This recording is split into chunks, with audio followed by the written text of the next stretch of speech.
की पाठशाला में आप सभी का स्वागत है। अक्सर हम किसी न किसी चर्चा पे रहते हैं। आज हम ऐसी कहानी को सुनेंगे जिससे हमें सीख मिले। आज जो है कलम के जादूगर कहे जाने वाले मुंशी प्रेमचंद जी की एक छोटी सी कहानी समझेंगे और माध्यम से अपने जीवन में उसको उतारने की कोशिश करेंगे।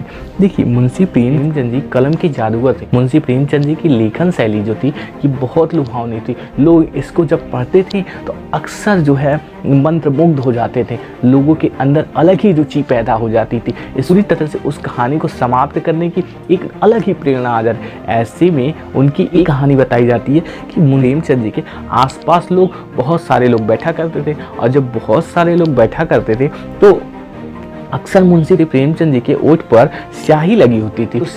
तो लेकिन कोई भी ऐसा व्यक्ति नहीं था जो उनसे पूछ पाए कि आपके ओठ पर क्यों स्याही लगी हुई है, लगनी चाहिए कागज पर, लग क्यों रही है ओठ पर। तो कोई भी ऐसा व्यक्ति नहीं था कि जो पूछ सकता हो। तो इस तरह की किसी के अंदर हिम्मत नहीं थी कि मुंशी प्रेमचंद से पूछ पाए कि क्या कारण है कि आपके ओठों पर जो है स्याही लगी होती है। तो अक्सर ये विभिन्न प्रोग्रामों में जाया करते थे। तो ऐसे ही जब एक प्रोग्राम में जाते हैं, एक युवक रहता है, वो ये पूछता है उनसे, आप किस तरह की पेन से और किस तरह के कागज़ पे लिखना पसंद करते हैं। तो मुंशी प्रेमचंद जी थोड़ा सा हंसते हैं और हंसने के बाद वो इस बात को बोलते हैं। वो कहते हैं कि मैं ऐसे कागज़ पर लिखता हूँ जो कागज़ सादा हो अर्थात कोरा कागज़ हो, और मैं ऐसे पेन से लिखता हूँ जिसकी निब जो है टूटी हुई ना हो। तो वो जो युवक रहता है उसकी समझ में नहीं आता है, क्योंकि उसके पूछने का अर्थ ये रहता है, ये जानना चाहता है कि ज़्यादातर मैंने लेखकों को देखा है, उनके अलग ही नखरे होते हैं। जब वो लेखन शैली करते तो जब मेरे पास पेज ऐसा होना चाहिए, मेरी पेन ऐसी होनी चाहिए, युवक जो है इस प्रकार के उत्तर को जाना, लेकिन वो नहीं। इस बात को ऐसे प्रेमचंद जी कहते हैं, हम तो कलम के मजदूर हैं और मजदूर जो होते हैं उनके चोचले नहीं चला करते।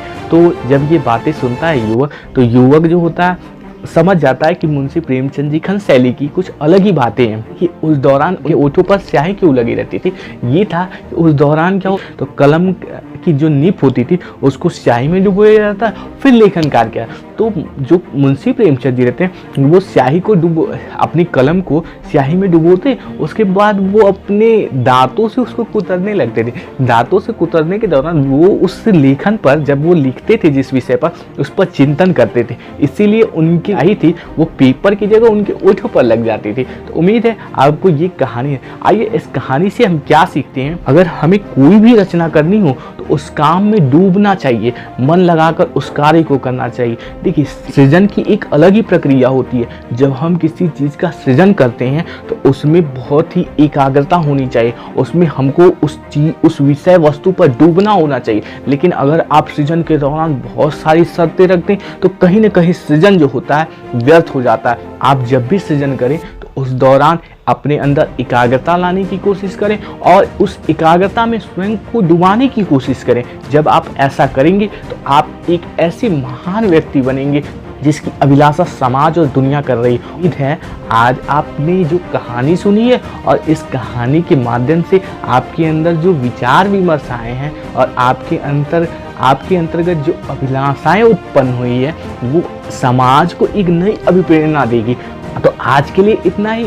आगे हम फिर किसी नए ऐसे महान व्यक्तित्व के बारे में जानेंगे। तब के लिए जय हिंद, जय भारत। अगर आप इस चैनल पर नए हैं तो लाइक शेयर सब्सक्राइब करना न भूलिए।